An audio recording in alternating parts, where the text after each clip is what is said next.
Dear viewers, this is OBN Horn of Africa. You're watching our weekly program, Talk to OBN, on your favorite media channel.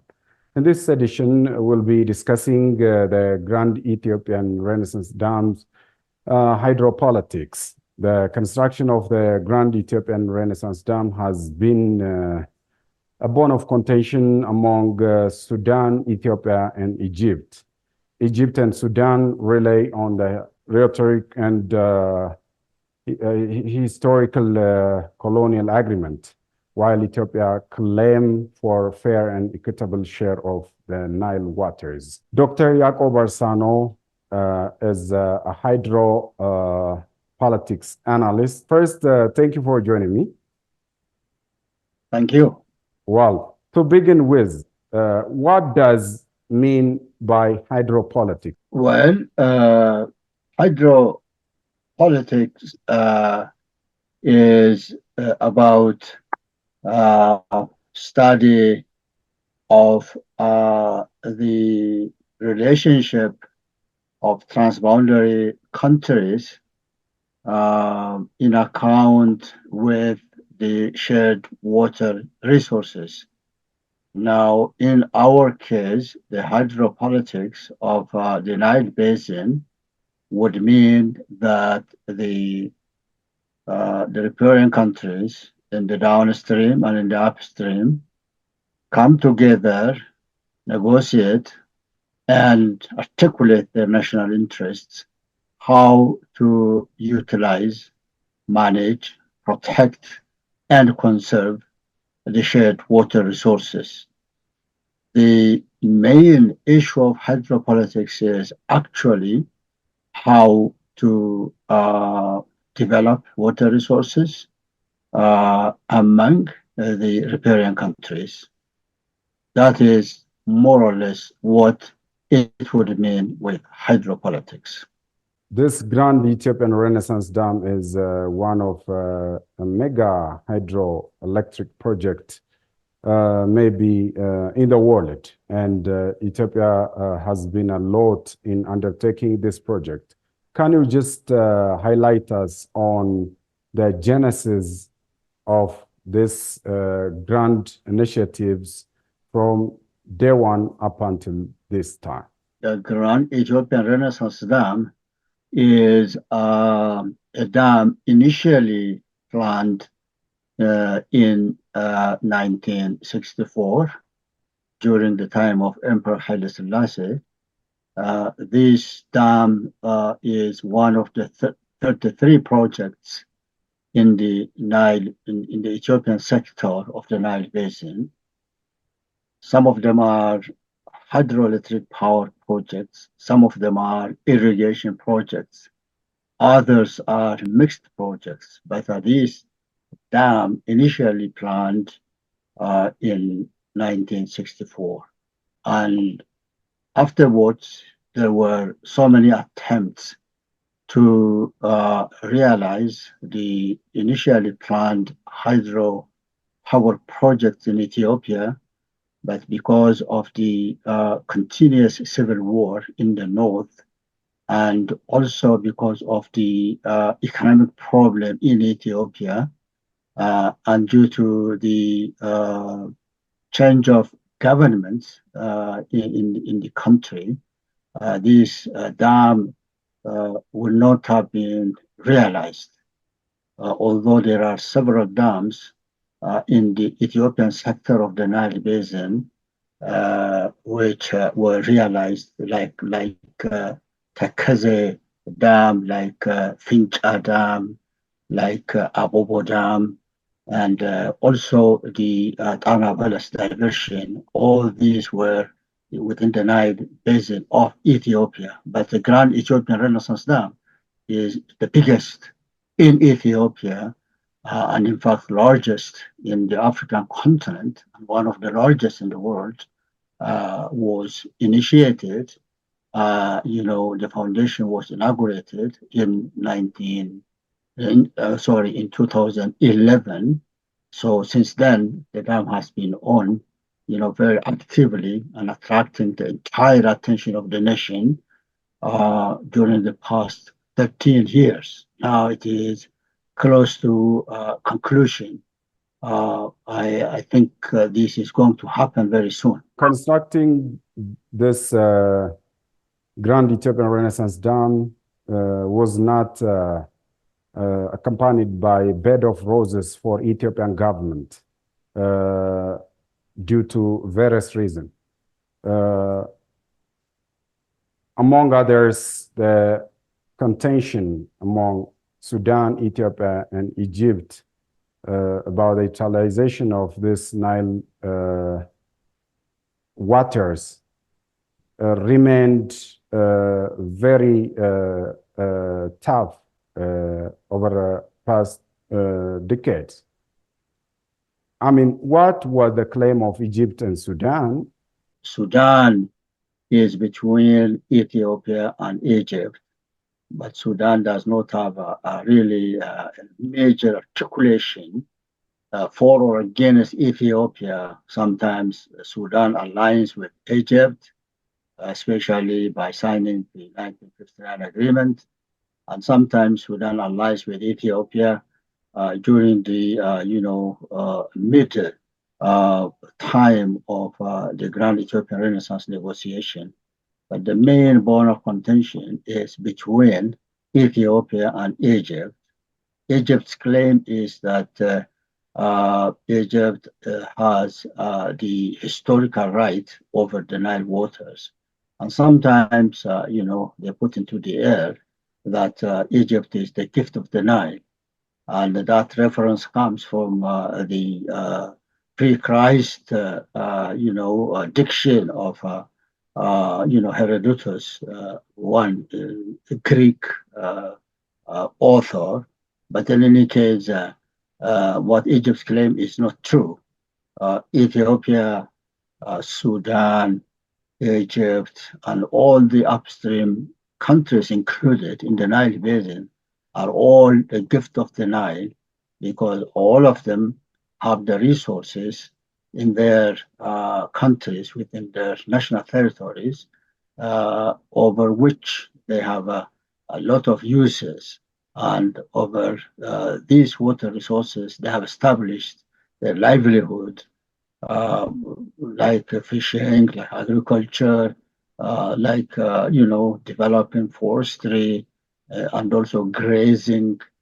There are a lot of cultural performances also within the sector of Nile Basin within each of these countries. So each of these countries have a great stake over the waters of the Nile. There is no room, there's no reason, there is no justification for one single country to monopolize the Nile waters. And Egypt is in that trap.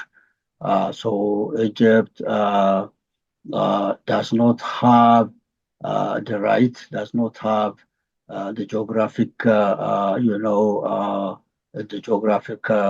advantage. Egypt does not have, even the capacity to monopolize the right, the Nile water resources. So therefore, the main bone of contention is that Egypt, having articulated, having pursued the national interest on monopolizing the Nile, and the pursuit of Ethiopia is to utilize the Nile waters equitably and reasonably, and if possible and advisably, that Egypt, Ethiopia, Sudan, and even other countries to utilize the water resources cooperatively and use the waters according to the economic advantage or development advantage of the water resources. Some countries may be good to produce hydropower, like Ethiopia. Other countries are good because of their expansive land, like in Sudan, for irrigation. Egypt has also some comparative advantage of technical expertise, which can be lent to the cooperative development in the Nile Basin. And therefore, Egypt's claim is totally against the interest and the rights of other countries, including Sudan and mainly of Ethiopia and other upstream countries. Many commentators so far suggested that Ethiopia has never violated any agreement. Again, they assert that almost all the agreements that have been made so far are deceptive. We can mention the 1929 colonial treaty agreement on, or this Nile agreement. The other one is the 1959 Nile Waters Agreement with the help of colonizers, mainly British and Egypt. The other one is Declaration of Principle, or DOP, signed in Khartoum, Sudan in 2015. We have also this Cooperative Framework Agreement.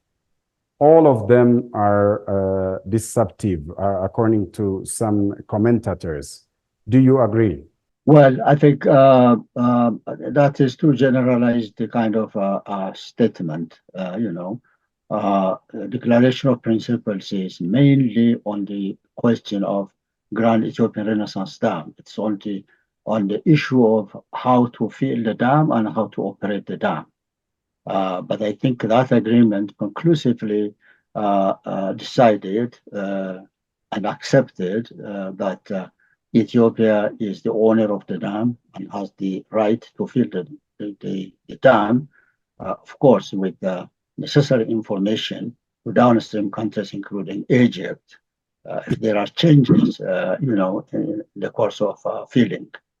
And operation is totally left for Ethiopia, because Ethiopia is the owner of the dam, and Ethiopia is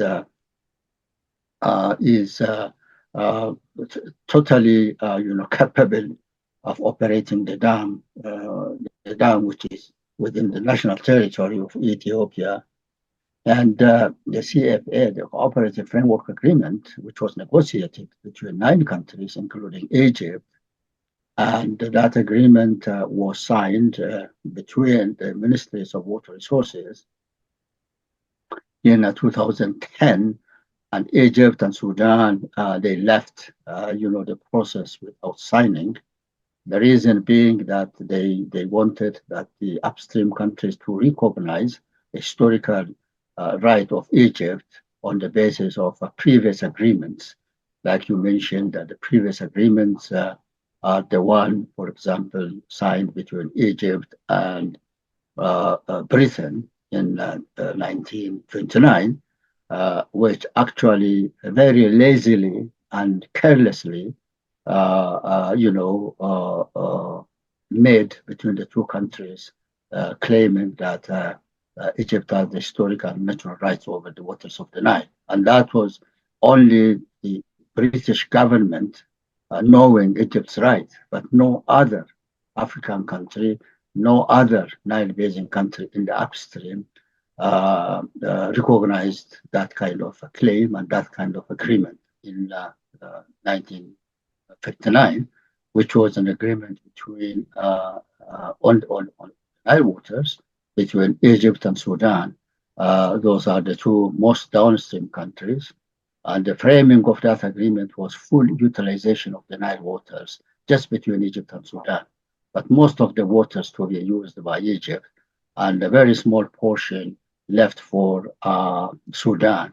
But none of the quantities or amounts or ways of uses of the Nile was left for the rest of the upstream countries. At the time, there were 9 upstream countries. Therefore, none of them were recognized. None of them were considered to be legitimately having rights over the waters of the Nile. So all those agreements, the agreement in 1929 between the British and the Egyptians, the agreement between Sudan and Egypt in 1959, all of them were faulty. But the declaration of agreement, the principles was simply over the filling and operation of the Grand Ethiopia Renaissance Dam, and not over the entire Nile Basin issues. But the framework agreement of 1910 is to establish, more equitable and more generally cooperative kind of relationship over the use of the Nile waters in the entire Nile basin. But Egypt and Sudan did not agree on that. They are out. So these are the features of the agreements that you were mentioning earlier on. Many people describe these agreements in different ways, but nevertheless, none of them can establish that Egypt had the monopoly right over the Nile waters, or none of them, conclusively explain or establish legally and morally or traditionally or historically that Egypt has a historical and natural rights over the waters of the Nile. Just, tramping over the entire upstream countries, including, Sudan, which is upstream to Egypt.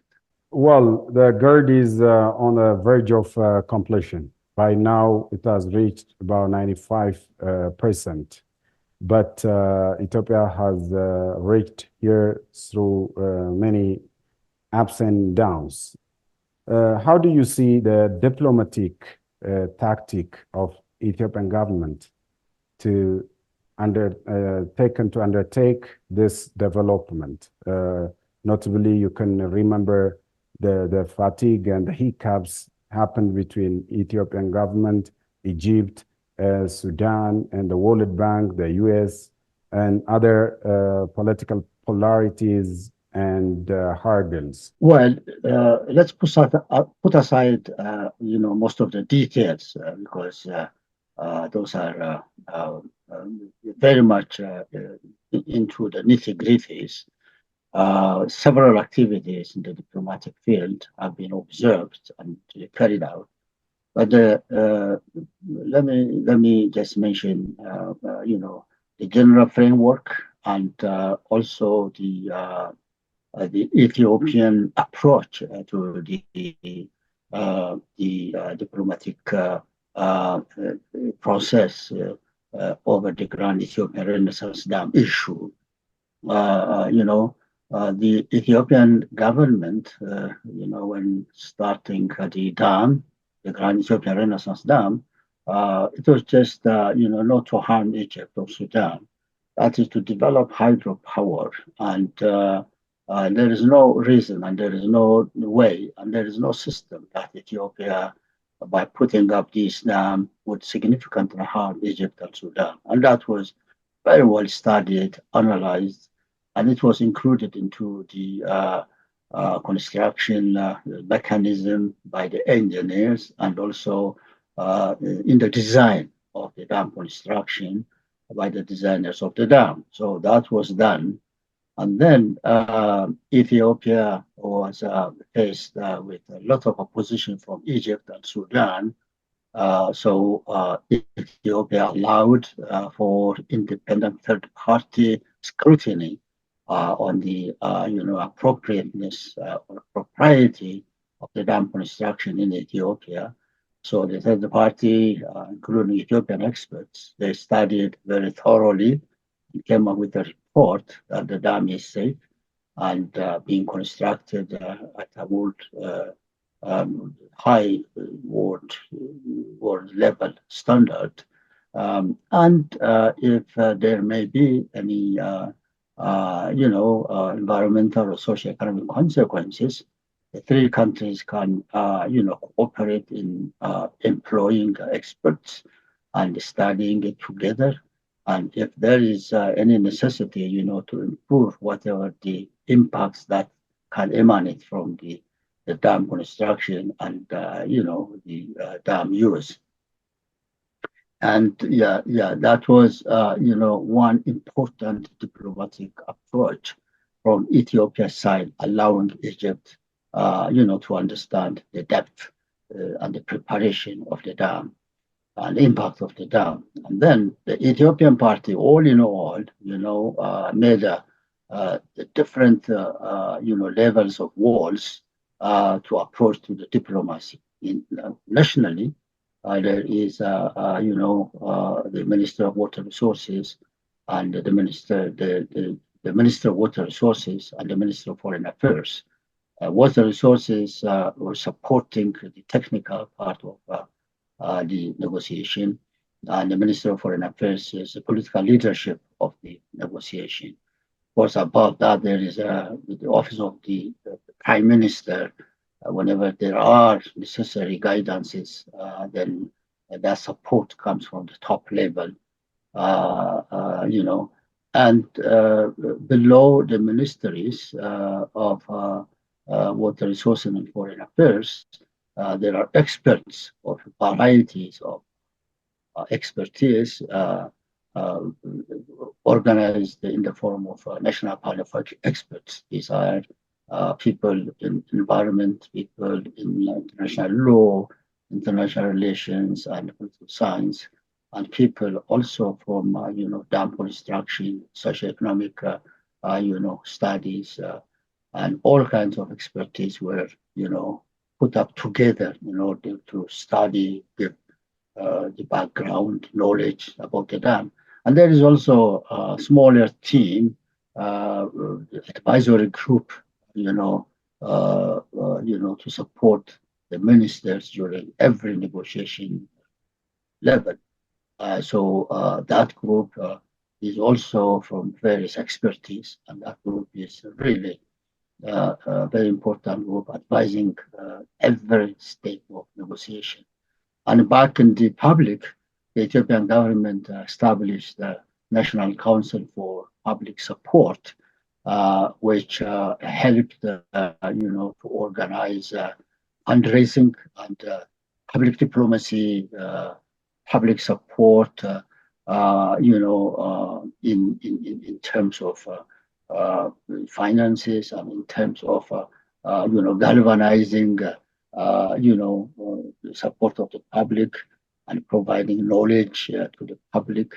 And that council was led by Vice Prime Minister and experts and people from all sorts of organizations in Ethiopia, from artists to engineers, from investors to people, who are writers and people in the various of cultural activities are members of that council. So that level is more broader. And again, that council also is concerned with, taking up various functions of public diplomacy, including, seeking support from Ethiopian diaspora in collaboration with a number of other experts, within the Foreign Ministry and within the Ministry of Water Resources, and in collaboration with the experts who are very much keen in the negotiation as well as in the dam project, in a number of ways. So those are, the strength of the Ethiopian part of the organizing the approach of negotiation. So this kind of multi-level, multi-ladder, and multi-expertise and multi-leadership level of approach really helped Ethiopia to win the Ethiopia's national interest to be accepted or to be articulated at all levels, whether it is with the World Bank, whether it is with the American government Treasury Department, whether it is at the Security Council of the United Nations. I mean, this is not a secret, but this is a very important approach, a very creative approach, and very able approach, and a very, collaborative approach from the Ethiopian side. That means the government, expertise, and also the public works together, to make the diplomatic function of Ethiopia to be successful and respected. This project is not only serving Ethiopia, but also the entire Horn and Eastern Africa. how do you see the recent agreement made between Ethiopian government and Tanzania, Ethiopia and Kenya in the area of electric power trade? And to what extent will this boost up regional integration? Yeah, very well so. I mean, Sudan is buying a certain amount of electric power from Ethiopia, and Djibouti does the same thing. And there is a very, enviable agreement between Ethiopia and Kenya, to put power from Ethiopia to Kenya. And the recent understanding between Ethiopia and Tanzania during the occasion of Ethiopia's Prime Minister visiting Tanzania. This is very good news. And of course, Ethiopia is now a leading hydropower producer in the entire northeastern Africa, including Egypt. Egypt does not produce more than 2,000 megawatts from the Nile, but most of the power Egypt gets is from oil and gas. So even Egypt, Sudan, and the rest of northeastern Africa can maximize by pulling power from Ethiopia. That is good for them. They can get cheap and clean electricity, and it's also good for Ethiopia. Ethiopia gets hard currency by selling electricity. So this is a very important area. The countries in northeastern Africa, including Horn of Africa, including the Eastern Central Africa, and in fact, Ethiopia's electricity can be pulled all the way up to Zambia, Zimbabwe, Mozambique, and South Africa, because all of them need electric power. And Ethiopia has such a huge capacity to produce hydropower and has such a blessed landscape in Ethiopia to produce, more and more electricity. And that electricity can be used not only in Ethiopia, but in all those countries. And that is one item that really makes a very important and very useful linkage between the country economically. And, as the result of that, political cooperation and also the further, improved or established, with all those countries in Northeastern Africa, including Horn of Africa. Okay. The one final question before you leave.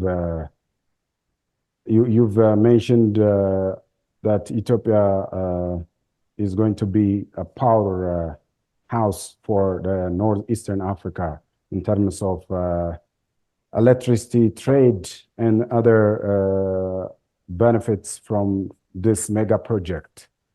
So what is expected from Egyptian officials and diplomats in harnessing